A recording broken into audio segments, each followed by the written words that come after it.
Hey guys, it's Rosie. Happy new month and welcome to a new tutorial video. On this new video, we'll be learning how to make this beautiful outfit. Okay, so let's get into the video. So the first thing we need to do is to draft out the inner part of our outfit. Okay, so the measurements you need are your basic measurement. That's your shoulder measurement, right? Your neck measurement, from your shoulder slope, right? Then your armhole measurement. As you can see, this is just a miniature outfit that I'm going to make, but you're still going to use these measurements for a bigger outfit. Do you get what I'm trying to say? So I've gotten my armhole, right? Then the measurements you need for the gown are from your shoulder to your chest line, from your shoulder to your bust point. Can you see? From your shoulder to your half cut or your half length, right? That's where we're going to measure our waist. Then from your shoulder to your hip line, right? From your shoulder to your hip line. Now, then from your shoulder to the length of your gown. If you look at that inner gown, it has a strap, right? It has a strap, not a complete hand, right? So I want to teach you how to get like a gown from a normal basic gown bodice. So if you don't know how to draft a basic bodice, I have lots of tutorial on my channel on how to draft a basic bodice and the measurements that you need. All right. So there are other ways of drafting, like, the inner part. We want to first of all cut the inner part, the inner gown, before cutting the kimono. There are two outfits here, the inner strap gown and then the kimono. Now, if you look at the inner gown, you see that it is off shoulder with a strap. It is sleeveless. Do you understand? It doesn't have sleeve. So I'm going to teach you how to get sleeveless from a complete gown bodice. Okay, so now I've marked our chest line. Can you see? Now you just impute your measurements, right? Your bust measurement divided by 4 plus your allowance. Then you connect it to your armhole. Do you see how I did it? Your waist measurement divided by 4, you mark. Your hip measurement divided by 4 plus your allowance. Now to get the gown, that's for the measurement you got for your hip line, that's what you mark at the length of your gown. Do you get? That's the same measurement you mark. Do you get? So if your hip line divided by 4, whatever you get, that's what you mark at your gown line. It's going to just make, when you want to make a simple straight gown. Can you see? So when drafting yours, this is how it's going to look. Okay? But if you want your gown to be pencil, then on the hemline, can you see on the hemline, instead of marking the same measurement you got for your hip line, you go in by 1 inch. So you subtract 1 inch from your hemline, from your original hemline. Is going to give you like a pencil gown. Can you see how it's looking? So you can choose if you want your inner gown to be pencil or you want it to just be straight. All right, so we've gotten this our measurements. Hope you understand up to this point. Now if you watch, you see that I didn't really mark my shoulder slope or the neckline. No, I didn't really mark it because we don't need that part. What we want to get is an off shoulder gown that is sleeveless, so you don't necessarily need that part, but I'm just showing us so that we'll know how to draft an off shoulder gown from a full scale basic bodice for a gown.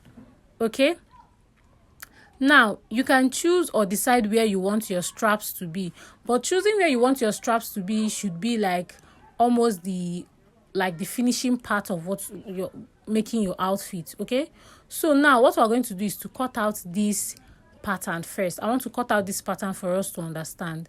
Now from our chest line to the shoulder line, we're going to cut it out entirely because we don't need it. Remember, it's an off shoulder gown that is sleeveless. It just has strap hands, simple strap hands. Okay, so we're going to cut out our pattern like so. Guys, please, hope we understand what I'm saying. Hope we understand the explanation I'm giving on this outfit. Okay, we are first going to cut the inner part. So now from the chest line, you see I've cut out from the chest line upwards. See what we have from the chest line downwards. Do you understand? So this is our off shoulder gown. Do you see how you can get an off shoulder gown from a full scale bodice? So this is our off shoulder gown. Can you see? So now To get that strap, the length of your strap, what you need to do is to measure from your chest line upwards, that part that we cut out.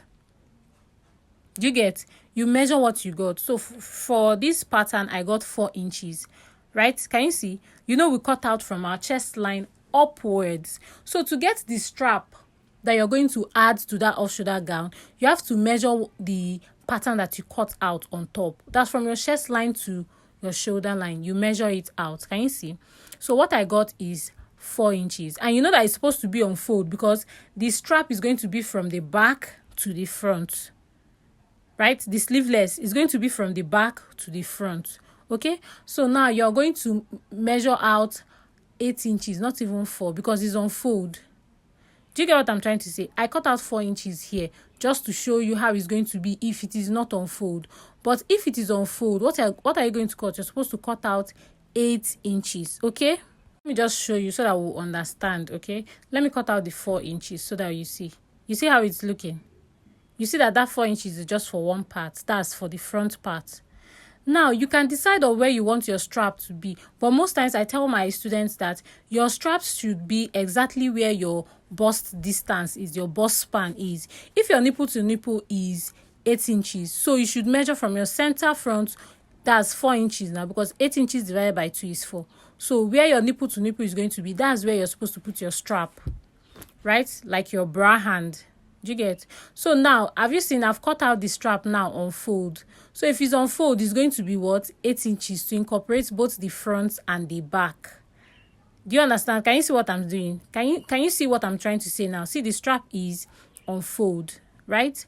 So now I've gotten our front pattern. Guys, hope you understand. Please, if you don't understand, please put your question on the comment section, okay? I'll try my best to explain better. I want us to understand this because this pattern is very easy, very simple to understand, very easy. But if you don't, I'm always here for you, okay? So, by the way, if you've not subscribed to my YouTube channel, what are you waiting for? Please click on the subscription button and subscribe, okay? Like and share my videos. So back to the tutorial video. So now we're going to cut out our back pattern. I always say the difference between the front and the back pattern of an outfit is what? Your zipper allowance area. Okay, so we're going to add zipper allowance for the back area. Zipper allowance most times are 1 inches. All right, every other part is okay. Remember, while drafting your pattern for your gown, remember to add your what? Allowance. Okay, so that when you're still drafting it for your back pattern, you inculcate both the allowance too. Now I want to teach us something. When you're drafting a gown that doesn't have a half length, that you don't have to join the upper part and the lower part together, right? On the half cut area, can you see? You just, when you're cutting it, you go in by half an inch on the zipper allowance area. So you go in by half an inch so that it will give it a shape shape at the back area, that zip area. So the zip area will not just bulge out like that. Okay, I've already taught all this. I have a detailed tutorial on all this on my channel. That's why I'm not making it so detailed. If you're my ardent subscriber, your ardent follower, you watch my videos all the time, you understand this part that I'm trying to explain to you. Okay, so you see that the zipper allowance area is not completely straight. It is slant somehow at the waist area to give you that cinch at that waist area so that the waist area will not just bulge out. All right, so now we've gotten our pattern for the front and the back. Now, can you see the back area? Can you see that part? When you sew in your zip, now you see that it will just close it in, right, and give your back shape. So this is our back pattern, right? I'm going to place the front pattern on top of it. This is our front pattern. The back pattern is bigger because we've not joined our zipper allowance, right? Then this is the strap. You see why I said your strap should be on fold? Because one part is going to be joined to the front, the other part is going to be joined to the back. So now I've cut my patterns on my material and I've cut my strap on my material. Now when cutting your strap, remember to add half an inch sewing allowance, joining allowance. That's the allowance you use to join your strap to what? To your fabric, to your bodies, right? So I added half inch joining allowance, because if you don't add the allowance, that means you're going to eat through the normal measurement of your client, and it might not be the client's, it might now be too tight for your client. Okay, So now the first thing we need to do is to just close up the zipper allowance area. Not add your zip, close up your zip allowance area. Now if you want to use a lining, if you want to line in your fabric, this is the right time to do it. You first of all line your fabric, both the front one and the back one. When you're done lining it, then you close up the zipper allowance area. Okay, as you can see, I've closed up the zipper allowance area. That's my back part. I just closed it up with running stitches. Now if you want to fix your dart on this simple gown, most times we don't use that for these gowns, especially when you're using a stretchy fabric. But if you're going to be using an Ankara, you can fix your dart. I have a tutorial on how to fix that on a complete gown, but let me still explain it further. Now from your front pattern, okay, you mark your bust point from your shoulder to your bust point, right? Remember the first part we cut out from our chest line. So you mark from your shoulder to your bust point, you mark it. Then from your bust line, you come down by 1 inch. So if your bust point is 6, you come down by 1 inch. Then you mark your hip line. Do you get? Just mark your hip line with a straight line. Then you go up by 1 inch from your hip line, right? Then you mark out your nipple to nipple. Your nipple to nipple, if it is 7 inches or 6 inches, divided by 2, that's 6. You mark out 6. And then you draw a straight line down. Now you ask me, why are you coming down from your bust point? Because when you're drawing the dart, your dart is supposed to sit directly under your bust and above your hip line, because you don't want your dart to tighten your hip line. Okay, so if you want to create a dart for a simple gown, this is how to create your dart. If you want a more detailed tutorial on that, let me know in the comment section. Okay, so after creating your dart, the next thing you need to do is to join your pattern, your fabric by the sides. Join your material by the sides. Okay, so when you join your material, this is how it's going to look. Remember, we're still cutting the inner part though. Okay, so you can either use Ankara print or you can use crepe. You can use any stretchy fabric. If you're using a stretchy fabric or a stretchy crepe, you don't need to add that, because it's going to is stretchy now, so it's going to be exactly like, what's the word? I've forgotten the word, but you don't need that. Okay, so guys, as I was saying, this is our front and back. Now the next thing you need to do is to mark out. Remember, I said if you want to fix your straps to your gown, I always fix my straps exactly where my bust distance, that's my nipple to nipple measurement, when I mark it. Because imagine when you're wearing your bra hand is almost sitting somehow close to your nipple area. Okay, so I always use it like that. Okay, so now I mark my nipple, my bust span, that's my bust distance, the distance from one nipple to the other nipple, and I just notch it out on the fabric. Can you see what I'm doing? That's going to give me a guide on where to fix my straps at. Now for your straps, you fold it in a bias form like so. Can you see what I'm doing on the video? You fold it in a bias form, and then you join it. Can you see? You first of all just sew it in a bias form, the two parts. All right, and then when you're done, you now join it to your fabric like so. Can you see what I'm doing? Just join it to your fabric first. Now I'm going to show you how to do it so that it's going to be easy for you. You remember I said you can, if you're going to be using a lining, just join it how I'm doing it like this. Can you see what I'm doing? Can you see the reason why I notched those areas? That's going to help me to know where to fix the straps on. Do you get? So now let me fix it and come back and show you. So guys, can you see how I fixed my straps? Because I did not use a lining on this, I want to show you how it's going to look, how you're going to make it neat. Now after fixing your straps like so, can you see how it's looking? You now fold it inwardly. So you're going to open up that zipper allowance area. Can you see? Open up that zipper allowance area, and then you fold in your strap. Guys, just look at the video and see what I'm doing. Can you see? Just fold it in. Now I just want to give not a suggestion, what you should do to make your work a neat job. Okay, if you know that you're going to be making an outfit without lining, make sure you weave. If it's places that you know that after sewing you can no longer weave it, make sure you weave it before sewing. Okay, because your client needs a neat job. You need to do a neat job for your client to come back. All right. So guys, I folded it in now. Can you see how it's looking? Can you see how it's looking? Very neat inside.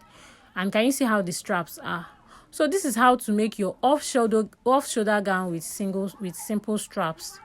Okay, you can achieve this with any material of your choice: mikado, crepe, silk, lycra, anything. You can achieve this. Even with your Ankara fabric, you can. So now let's get into the kimono tutorial. Now for your kimono tutorial, what you just need is your shoulder measurement and the length of your kimono. Most times I also say you should also take your hip line, because your hip circumference is going to somehow help you to just bring out the shape of your kimono somehow. It's not necessary. But so what you just need is the most important thing is the length of your kimono. Okay, so you mark out the length of your kimono. As you can see, I've marked out my shoulder measurement, and then you use your hip circumference to get how wide you want your kimono to be, and that's all. Can you see what I'm doing? So you get your neck measurement, your shoulder, your armhole. Then to get how wide your kimono is going to be, just do your hip measurement divided by 4. Maybe you add 3 or 4 inches allowance, because kimono is not meant to be tight, and you are good to go. Okay, so this kimono is very simple. I hope you can understand it. But as usual, if you don't understand, please send me a message or you drop your question in the comment section. Okay, so for kimono, make sure you first of all draft the back pattern first. So I've drafted the back pattern of my kimono. Now I'm going to show you how to draft the front pattern of your kimono. Very importantly, when drafting your patterns, always make sure you label. It's very important to label your patterns so that you won't get confused in the process. Okay, and if you've not subscribed to my YouTube channel, please click on the subscription button and subscribe, guys. So now for the front, the difference between the front and the back pattern is the neck area.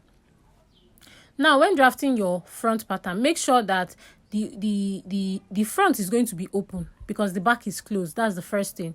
And then the second thing is that the neck area, you don't need to add the neck area when you're drafting your front pattern of your kimono, because for your kimono, the front part, that's the neck part of your kimono, most times is open. Now do you understand? Is open. That's why it's kimono is open. So all you need to do is to just trace out from the shoulder slope to the armhole and the other parts of your back pattern. That's just trace it out on another paper. Do you get? So you can use your back pattern to trace out the front pattern of your kimono too. The only difference is that the front pattern is open and the front pattern doesn't have a neck. Can you see what I'm trying to say? The whole English. Can you see what I'm trying to say? You see the center part, which is supposed to be the neck area, is open. There's nothing there. There's no pattern there. So this is our kimono pattern. Now I'm going to transfer it on my fabric so that I will see it. Now I've cut out the front pattern and the back pattern. What you just need to do is to join the shoulders, right? Join the shoulders and join the side. Now if you want your kimono to be sleeveless, just bias the armhole, join the shoulder and join the sides, and you're good to go. If you want yours to have sleeves, just add the sleeves to your armhole area and you're good to go. Okay, so now I've joined my kimono. Now I want to show us how to attach all this when you want to attach a fabric to the neck part of your kimono. It's very simple. All right, so what you need to do is to measure from one end of the kimono to the other end. That's from the front of your kimono, right? You measure the length of, can you see, from the front, you just measure right round to just measure how long it is. So what we have is 22.5 inch, right? You get the fabric you want to attach to it, you want to join to it, and you mark out that 22, or mark out more than maybe 23 or 24 just in case. It's better your fabric is longer than it being shorter. Then you determine how wide you want it to be. The wideness should not be more than 2 inches. Okay, the width should not be more than 2 inches, and then you place it on fold like so. Can you see? If you're a beginner, match it down first before joining it to your fabric. But if you're not a beginner, you can just join it directly. Okay, So the reason why you're matching it down as a beginner, so that the material won't be shifting when you're sewing it, right? So you attach it to your fabric. When you're done, this is how it's going to be. So this is how you attach designs to your kimono and all whatnot. Can you see the beautiful kimono? So the next thing you need to do is to fold the bottom, and make sure you always weave your outfits to make them neat. Make sure you always weave your outfit, and then you fold your bottom, and we are good to go. So guys, this is how to draft a kimono with an off-shoulder strapless gown inside. I hope this tutorial was helpful to you. I hope it's understandable. If you have a question, let me know in the comment section. Thank you to my existing subscribers. Thank you to my new subscribers. Thank you to everyone watching the videos and subscribing. I don't take it for granted, and I hope this tutorial was helpful to you. Please like, share, and subscribe to my YouTube channel. See you on my next tutorial video, and thank you once more. Bye.